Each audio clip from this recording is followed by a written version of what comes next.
Hello friends, welcome to my YouTube channel Sweet Moment. I am here with a new part of Until Next Life. तो friends, last part मैंने आपको बताया था जब लैन सिचन और वांग जी अपने कुछ डिस्किपल्स को ढूंढने के लिए क्लाउड सिस के बाहर जा रहे थे तो विंग भी उनकी हेल्प करने के लिए उनके साथ जाता है।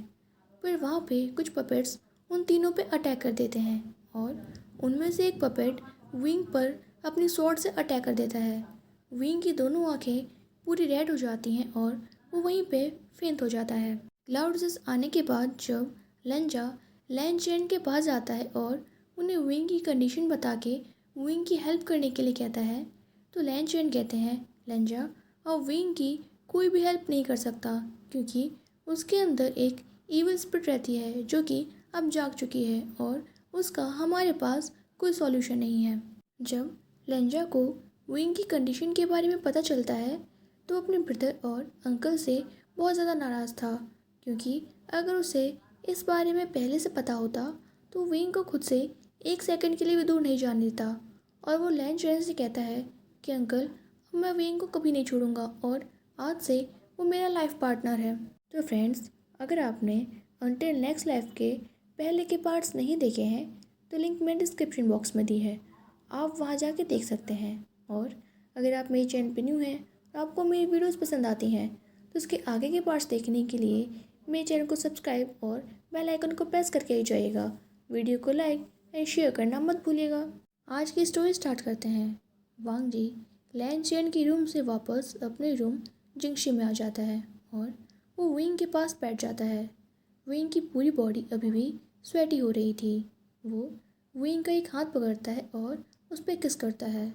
अब वांग जी को समझ आ रहा था कि विंग को ऑलमोस्ट एवरीडे नाइटमेयर्स क्यों आते हैं, क्योंकि विंग का इनोसेंट माइंड अपने अंदर की डेविल से हर रोज़ अपने ड्रीम में फाइट करता है।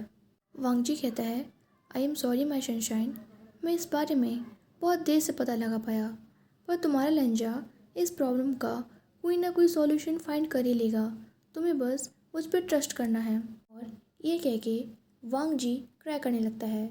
जब विंग को अपने हाथ पे टीयर्स फील होते हैं तब वो अपनी आंखें ओपन करता है और कहता है लंजा मैं ठीक हूँ, तुम क्राई क्यों कर रहे हो, ये तो छोटे से बाउंड्स हैं। वांग जी विंग को देख के स्माइल करने की कोशिश करता है और कहता है कि हाँ, बस मुझे डर लग रहा था कि मैं तुम्हें खो ना दूँ। फिर वो विंग के पास आके लेट जाता है और उसे टाइटली हक कर लेता है। फिर वांग जी अपना फोरहेड वन निकाल के अपने और विंग के रिस्ट को टाई कर देता है और कहता है कि अब हमें कोई भी कभी भी सेपरेट नहीं कर पाएगा और अब मैं हमेशा के लिए सिर्फ तुमसे बिलोंग करता हूँ। तो फ्रेंड्स, अब प्रेजेंट टाइम की स्टोरी है जहाँ विंग हॉस्पिटल में होता है। विंग कैफेटेरिया में जा रहा होता है पर तभी वहाँ पर वैनिंग आता है और वो विंग से कहता है विंग, आज तुम बहुत ज़्यादा हैप्पी लग रहे हो, तुम्हारी आंखें शन की तरह शाइन कर रही हैं, मुझे ऐसा लग रहा है कि मैं उनमें देख के कहीं ब्लाइंड ना हो जाऊं। विंग कहता है डोंट किड मी। फिर वो स्माइल करते हुए कहता है मुझे तुमसे कुछ बात करनी है, चलो पहले कुछ खाते हैं। और वो दोनों कैफेटेरिया में चले जाते हैं। वैनिंग फूड ऑर्डर करने के बाद विंग से पूछता है तो बताओ सब कुछ कैसा चल रहा है। विंग स्माइल करता है और कहता है मैं और वांग जी एक दूसरे के बारे में और ज़्यादा जानने की कोशिश कर रहे हैं। वांग जी धीरे धीरे मेरे ड्रीम वाले लंजा में कन्वर्ट होता जा रहा है।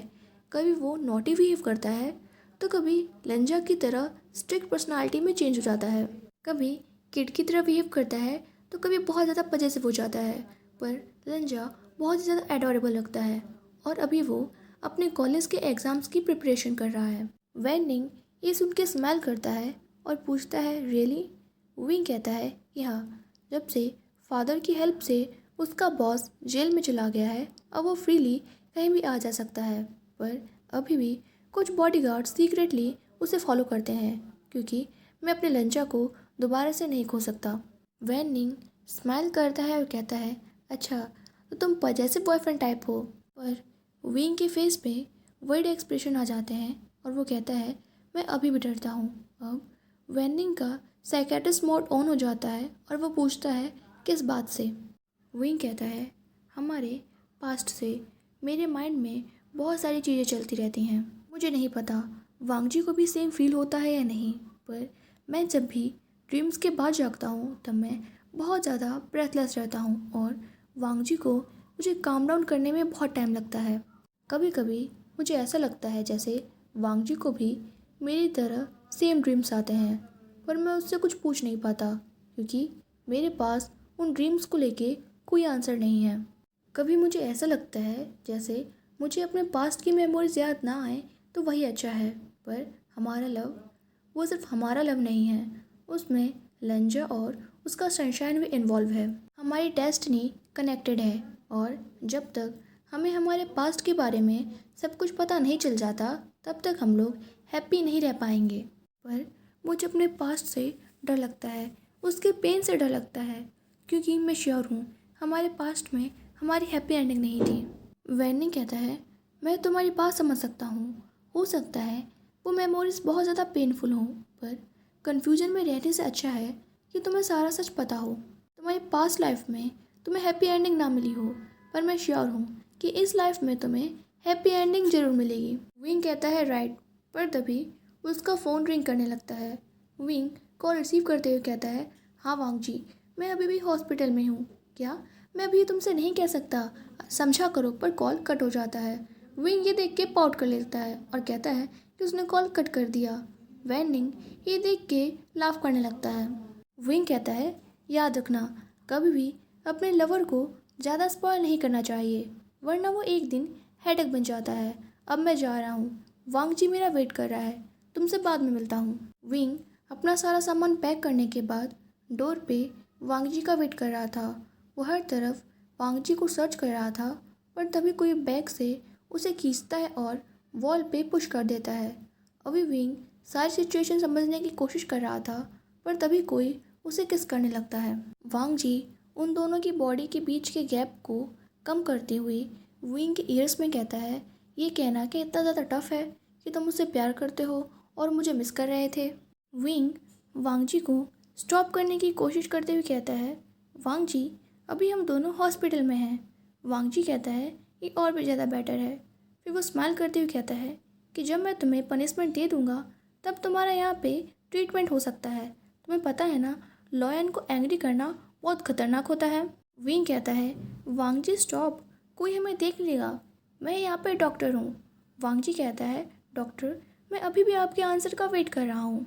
विंग वांग जी के सामने हार मान जाता है और उसके एक चिक पर किस करते हुए कहता है मैं तुम्हें बहुत मिस कर रहा था। फिर वो उसके दूसरे चिक पे किस करते हुए कहता है I love you. Wang ji Wing को उसके वेस्ट से टाइटली हग कर लेता है और उसे किस करने लगता है, पर तभी कुछ वॉइस सुनते ही वो दोनों सेपरेट हो जाते हैं। वो दोनों ब्लश कर रहे थे और उनका फेस पूरा रेड हो गया था। एक ओल्ड कपल वहाँ से जा रहा था जिन्होंने विंग और वांग जी को किस करते हुए देख लिया था। वो कहते हैं आज के किड्स ये घर जाने तक का भी वेट नहीं कर सकते और वहाँ से चले जाते हैं। उस ओल्ड कपल के जाने के बाद विंग एम्बेरस होने की जगह लाउडली लाफ करने लगता है। फिर वो वांग जी को टाइटली हग कर लेता है और उसके नेक पे किस करता है। वांग जी विंग से कहता है जब तुम दूसरे लोगों के आसपास होना तो इस तरह स्माइल मत करना। विंग वांग जी से दूर होते हुए उसकी आंखों में देखते हुए पूछता है क्यों। वांग जी कहता है क्योंकि तुम्हारी ये स्माइल सिर्फ मुझसे बिलोंग करती है। विंग कहता है हाँ मुझे पता है, तुम ये मुझसे पहले भी कह चुके हो, अब चलो अपने सरप्राइज बताओ। और विंग वांग जी के शोल्डर पे अपना सर रख लेता है। वांग जी विंग को कार के पास ले जाके उसे बैठा देता है। विंग उसे पूछता है कि हम कहाँ जा रहे हैं। वांग जी कहता है मैंने तुम्हारे लिए कुछ प्रिपेयर कर रखा है। इसके बाद वांग जी विंग को एक नाइट बीच पे ले जाता है जहाँ उसने उनके लिए डिनर प्रिपेयर किया हुआ था। ये देख के विंग की आंखें पूरी टेढ़ी हो जाती हैं। वांग जी विंग से पूछता है काका क्या आपको ये पसंद आया। विंग कहता है कि हाँ आई लव इट। वांग जी कहता है मैं तुम्हारे साथ डेट पे जाना चाहता था और सेलिब्रेट करना चाहता था। फिर वो ब्लश करते हुए कहता है मेरे पास मनी नहीं थी इसलिए मैंने आपकी मनी यूज़ की है, पर मोस्ट इम्पॉर्टेंट बात यह है कि आइडिया मेरा था। विंग वांग जी की क्यूटनेस पे लाफ करने लगता है।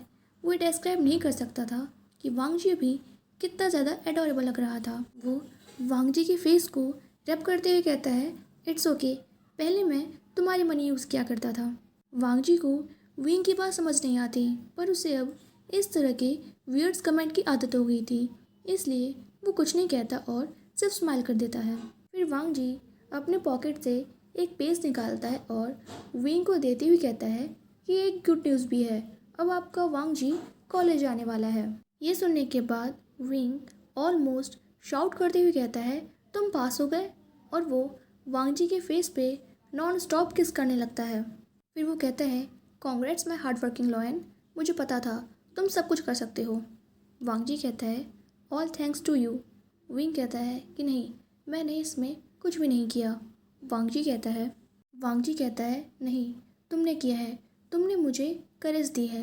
अगर हम दोनों ना मिले होते, तुमने मेरी लाइफ, मेरी सोल और मेरे हार्ट को नहीं बचाया होता तो ये पॉसिबल नहीं था। मेरा रीबर्थ हुआ है और ऑल थैंक्स टू यू। अब मैं सिर्फ इतना ही चाहता हूँ कि मैं तुम्हारे लिए बेटर पर्सन बन सकूँ। मैं बहुत ज़्यादा हार्ड वर्क करूँगा ताकि मैं बाद में तुम्हारी केयर कर सकूँ। तुम्हें इतना हार्ड वर्क ना करना पड़े और ना ही इतना स्ट्रेस लेना पड़े। मेरी मनी ही हम दोनों के लिए इनफ रहे। पर विंग कहता है, वांग जी, मैं अपने वर्क से बहुत प्यार करता हूँ और तुम्हारी केयर करना मेरी लाइफ की बेस्ट थिंग है और ये मैं अपनी पूरी लाइफ कर सकता हूँ।